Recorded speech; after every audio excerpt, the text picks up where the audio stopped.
Chief Nasrallah ने बहुत बड़ा बयान दे दिया है कि वो भूमध्य सागर में मौजूद अमेरिका के जंगी बेड़े को डुबो देंगे और अमेरिका के लड़ाकू विमानों को भी तबाह कर देंगे। नसरल्लाह ने कहा कि इस जंग की कीमत अमेरिका को अपने जवानों की जान से चुकानी पड़ेगी।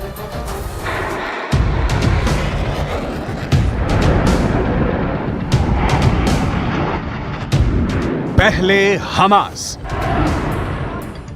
फिर हिजबुल्लाह,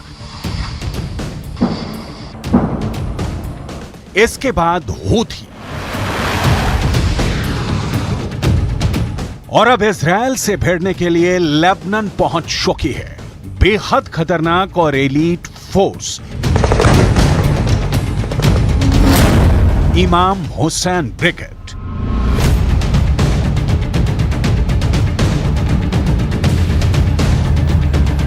इजरायल के सैनिक 24 घंटे हर सेकंड आंखों में तेल डालकर इजरायल और लेबनान की बॉर्डर की सुरक्षा कर रहे हैं। और ऐसे वक्त में इजरायल को एक बड़ी खबर मिली है। यह खबर नेतन्याहू के लिए मुसीबत पैदा करने वाली है। इमाम हुसैन ब्रिगेड को सीरिया से लेबनान में शिफ्ट किया जा चुका है और लेबनान के अंदर इस वक्त इमाम हुसैन ब्रिगेड को मौजूद बताया जा रहा है।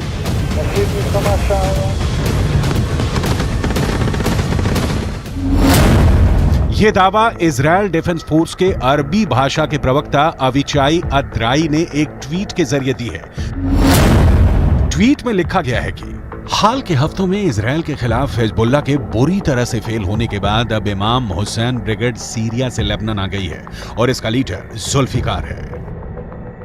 इमाम हुसैन ब्रिगेड को भी ईरान फंड करता है और दावा यह किया जाता है कि यह इमाम हुसैन ब्रिगेड ईरान के सबसे ताकतवर सेना इस्लामिक रिवॉल्यूशनरी गार्ड को रिपोर्ट करती है।